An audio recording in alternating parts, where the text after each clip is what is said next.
Hello दोस्तों, आपका स्वागत है हिट ट्रेड में। मैं हूँ हितेन चावड़ा। तो जैसे कि आप लोग थंबनेल में देख रहे हैं कि बिटकॉइन की प्राइस $1 लाख के ऊपर भी जाती हुई इस साल के अंत तक दिख सकती है। तो कौन से वो रीजंस हो गए जो बिटकॉइन की प्राइस को बूस्ट करेंगे? तो सभी रीजंस को वन बाय वन हम यहाँ पर डिस्कस करते हैं। इस वीडियो के एंड तक आपको पता चल ही जाएगा कि 1 लाख की जो मार्क है उसको बिटकॉइन इस साल जरूर से क्रॉस कर देगा। तो सबसे पहला रीजन है वो है यूएस फेड के इंटरेस्ट रेट कट। अगर यूएस फेड की बात करें तो इस साल के अंत तक जेम्स पोवेल की तरफ से बताया गया है कि 3 रेट कट आने वाले हैं, यानी कि एक जबरदस्त लिक्विडिटी फ्लो मार्केट्स के अंदर और बैंकिंग क्षेत्र के अंदर आने वाला है, जिसकी वजह से मार्केट और अलग सारे जो ट्रेडिंग इंस्ट्रूमेंट है उनके अंदर जो वॉलेटिलिटी होती है, जिसकी वजह से एक लिक्विडिटी फ्लो आता हुआ देखने को मिल सकता है। यानी कि अगर यहाँ से 3 रेट कट आते हैं तो डॉलर की price as well as bitcoin की प्राइस के अंदर भी ऊपरी तरफ का मूव आता हुआ हमको देखने को मिलेगा। अभी बिटकॉइन की बात करें तो 68,000 के आसपास ट्रेड करता हुआ हमको देखने को मिल रहा है। तो यहाँ से लगभग लगभग 32,000 की रैली अभी बाकी है, मगर लिक्विडिटी फ्लो आने की वजह से ये जो रैली है बुल मार्केट के अंदर ऊपर की तरफ बढ़ती हुई जा सकती है, क्योंकि कॉशियस अभी सिनेरियो चल रहा है। कई सारी बड़ी बड़ी कंट्रीज जैसे कि यूएस, इंडिया, सभी के अंदर अभी इलेक्शन चल रहे हैं। तो जिसके रिगार्डिंग इस साल के अंदर कई ऐसी जो सिचुएशन है या फिर वॉलेटिलिटी है वो बढ़ती हुई मार्केट्स के अंदर और अलग सारे इंस्ट्रूमेंट को देखने को मिलेगी। सिमिलर ही इस वॉलेटिलिटी के अंदर अगर कोई बड़े बड़े निवेशक है वो सीधा अपने फंड को सिक्योर करना चाहते हैं तो वो सीधा आ जाते हैं बिटकॉइन के अंदर इन्वेस्ट करते हैं, जिससे वो वॉलेटिलिटी से बच सके। नेक्स्ट रीजन है अनदर इन्वेस्टमेंट एसेट। अगर अभी की बात करें तो एक ट्रेंड चल चुका है बिटकॉइन के अंदर ट्रेडिंग करने का। आप कई भी जगह पर देखोगे, कोई भी यूट्यूब चैनल माध्यम या फिर टीवी के अंदर भी देखोगे तो बिटकॉइन की बात हो रही है। यानी कि इसको प्रमोशन की तरह अभी बताया जा रहा है कि ये भी एक इंस्ट्रूमेंट है जिसके अंदर आप लोग ट्रेडिंग या फिर इन्वेस्टमेंट कर सकते हैं। इन्वेस्टमेंट के पर्पज की बात करें तो कई सारे बड़े निवेशक हैं जो पोर्टफोलियो को डाइवर्सिफाई करने के लिए बिटकॉइन को भी एक्सेप्शनल अभी ले रहे हैं, क्योंकि अभी ऐसी माहौल हो चुका है कि बड़े बड़ी कंट्रीज बिटकॉइन को एक्सेप्ट कर रही है एक इन्वेस्टमेंट अपॉर्चुनिटी की तरफ से। और एक ग्रीन मार्क भी आपको बिटकॉइन का बता दूं कि अभी भी बिटकॉइन एक ऐसी करेंसी है या फिर एक ऐसा इंस्ट्रूमेंट है जिसे कोई भी गवर्नमेंट रेगुलेट नहीं कर सकती है। यानी कि कोई भी ट्रांजेक्शन हो, गुड पर्पस के लिए हो या फिर बैड पर्पस के लिए हो, मगर ये जो इंस्ट्रूमेंट है उसका ट्रांजेक्शन अगर होता है तो किसी भी जगह पर रिकॉर्ड नहीं किया जा सकता है, जिसकी वजह से इसको illegally as well as legally transfer करने के लिए या फिर टैक्स बचाने के लिए भी यूज किया जा सकता है। नेक्स्ट है न्यू डाइवर्सिफिकेशन ऑप्शन।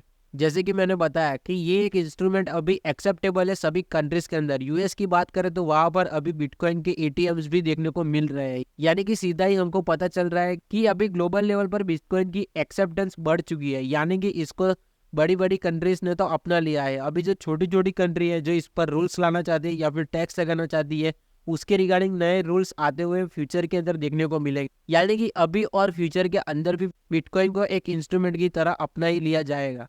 तो जिसकी वजह से बड़े बड़े जो निवेशक हैं वो अपने पोर्टफोलियो को डाइवर्सिफाई करने के लिए इस ऑप्शन का यूज भी कर रहे हैं। नेक्स्ट जो रीजन है वो है लिमिटेड इनफ्लो। अगर बिटकॉइन की बात करें तो उनकी जो नंबर ऑफ कैलकुलेशन है, नंबर ऑफ बिटकॉइन है, वो एक लिमिटेड जोन के अंदर या फिर एक लिमिटेड स्टॉक के अंदर ही देखने को मिल रहे हैं, जिसकी वजह से उसकी प्राइस बढ़ती है मगर उसका सप्लाई नहीं बढ़ सकता।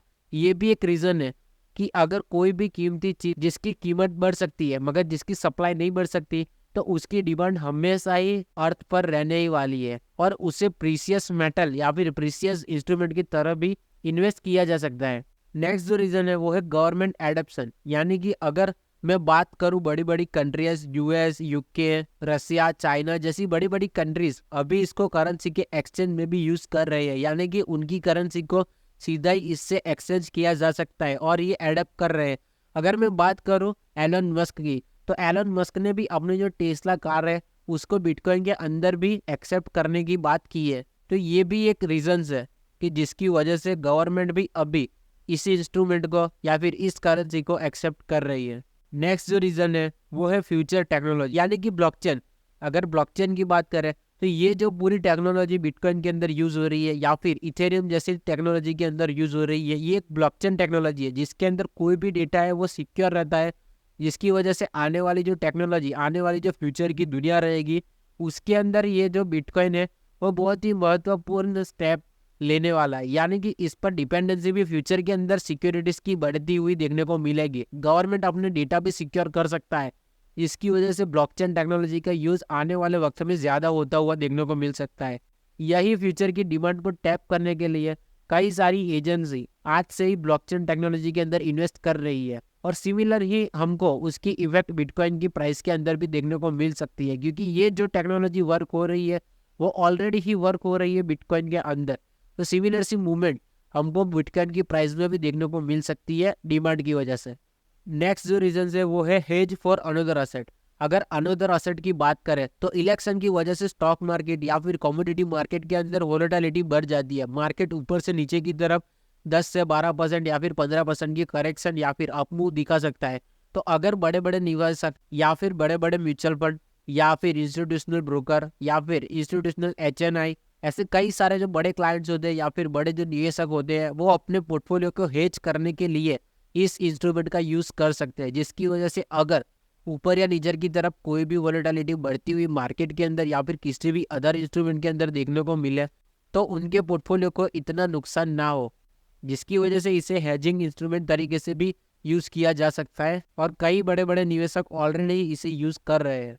नेक्स्ट जो रीजन है वो है ट्रेडिंग, यानी कि अगर बात करें तो अभी बहुत सारी जगह पर हमको बिटकॉइन के अंदर इंट्राडे ट्रेडिंग या फिर स्विंग ट्रेडिंग के कई सारी मार्केटिंग देखने को मिल रही है, और हम लोग कई सारी यूट्यूब लाइव या फिर कई सारी जगह पर अभी देख रहे हैं कि बिटकॉइन के अंदर लोग रेगुलर ट्रेड कर रहे हैं, इंट्राडे ट्रेड कर रहे हैं 24/7। ये जो कमोडिटी है या फिर ये जो इंस्ट्रूमेंट है वो ओपन रहता है, जिसकी वजह से कई सारे अलग अलग देश से लोग इसे ट्रेड कर रहे हैं।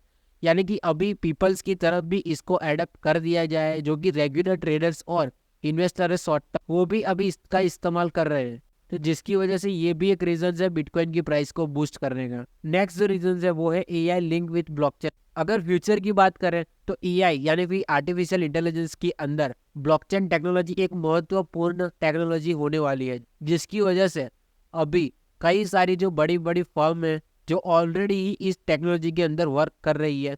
स्पेसएक्स जैसी बड़ी बड़ी कंपनियां या फिर गूगल, माइक्रोसॉफ्ट जैसी बड़ी बड़ी कंपनियां ऑलरेडी ही AI के क्षेत्र में आगे बढ़ रही। सैम ऑल्टमैन जो कि फाउंडर है ChatGPT का, वो भी इसी टेक्नोलॉजी के अंदर अभी आगे बढ़ रहे हैं। अगर अभी की बात करें तो माइक्रोसॉफ्ट के साथ सैम ऑल्टमैन ने अभी एक सुपर कंप्यूटर बनाने के लिए 100 बिलियन का प्रोजेक्ट ओपन किया है। तो सिमिलर सी मूव हमको उसकी वजह से बिटकॉइन की प्राइस में भी आते हुए देखने को मिल सकती है। अगर कोरिलेशन की बात करें तो ये जो टेक्नोलॉजी है वो बन रही है ब्लॉकचेन टेक्नोलॉजी की मदद से, यानी कि अगर ब्लॉकचेन टेक्नोलॉजी के अंदर फंड आता है या फिर इंटरेस्ट आता है तो सिमिलर सा इंटरेस्ट हमको रिटेलर्स के पास भी आता हुआ या फिर छोटे निवेशकों के अंदर भी आता हुआ देखने को मिलेगा। और ऑलरेडी ही अगर इसकी डिमांड ज्यादा है और सप्लाई कम है तो जिसकी वजह से प्राइस के अंदर मूवमेंट भी आता हुआ ऊपर की तरफ ही हमको देखने को मिल सकता है।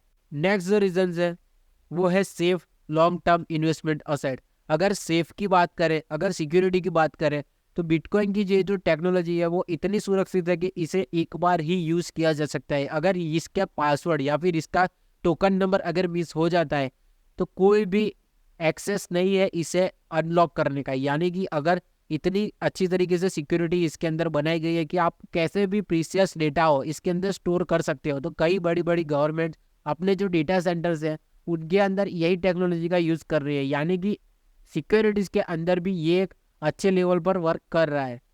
तो ये भी एक रीजन है बिटकॉइन की प्राइस को मूव होने का। ये कई सारे रीजन है जो बिटकॉइन की प्राइस को ऊपर ही ऊपर ले जाने के लिए काफी है। तो ये सारे कई रीजन है जो बिटकॉइन की प्राइस को मूव कर सकते हैं। तो जरूर से ऐसे ही इन्फॉर्मेटिव वीडियोस के लिए हमारे इस चैनल को लाइक, शेयर एंड सब्सक्राइब करिए और बेल आइकन को हिट करना ना भूलें।